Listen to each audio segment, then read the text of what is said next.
क्या भारत में भी बांग्लादेश की तरह अस्थिरता पैदा करने की प्लानिंग चल रही है?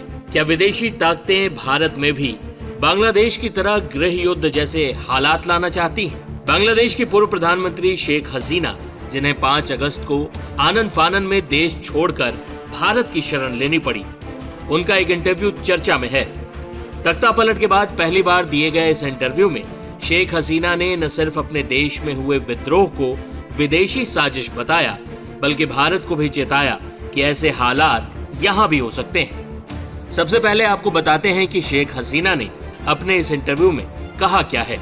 हसीना ने अमेरिका पर बड़ा आरोप जड़ते हुए कहा, अगर मैं सेंट मार्टिन आइलैंड पर अपनी संप्रभुता का दावा छोड़ देती, अमेरिका को बंगाल की खाड़ी में प्रभुत्व स्थापित करने की अनुमति दे दी होती, तो मैं सत्ता में बनी रह सकती थी। मैं अपने देश के लोगों से विनती करती हूँ कि आप कट्टरपंथियों के बहकावे में ना आए।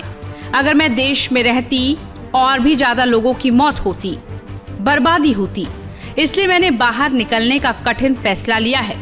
मैं आपकी नेता बनी, आपने मुझे चुना, आप मेरी ताकत थे।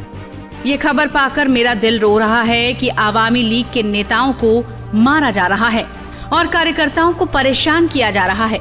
ईश्वर की कृपा से मैं जल्द वापस आऊंगी। मेरा स्टाफ जो वहां है हिम्मत नहीं हारेंगे। आवामी लीग बार बार खड़ी हुई है, आपने इसे बनाया, निराश मत होइए। मैं जल्द ही लौटूंगी इंशाअल्लाह।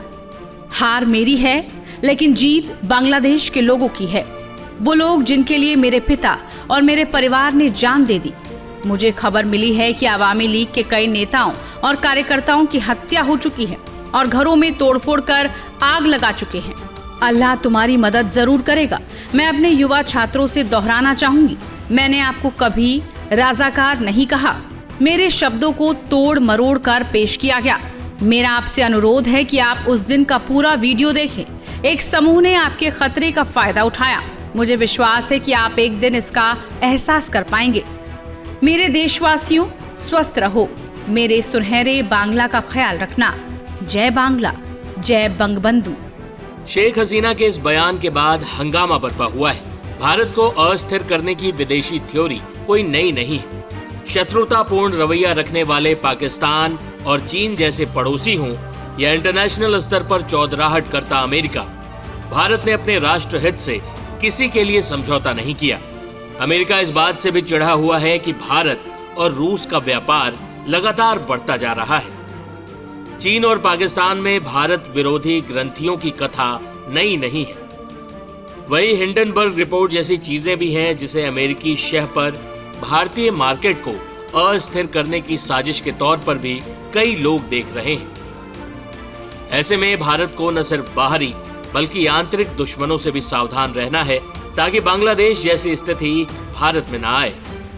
बांग्लादेश में हुए उपद्रव को छात्र क्रांति बताने वाले लोगों के मुंह पर उस वक्त ताला लग गया जब वहां के अल्पसंख्यक हिंदू समुदाय पर बड़े पैमाने पर हिंसा और अत्याचार की घटनाएं सामने आई।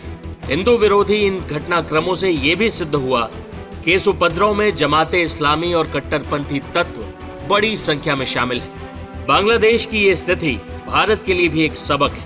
ऐसे में भारत को न सिर्फ बाहरी बल्कि आंतरिक दुश्मनों से भी सावधान रहना है, ताकि बांग्लादेश जैसी स्थिति भारत में न आए, क्योंकि दुनिया के कई देश भारत को कमजोर होते देखना चाहते हैं। ऐसे में बांग्लादेश की स्थिति भारत के लिए भी वेकअप अलार्म की तरह है।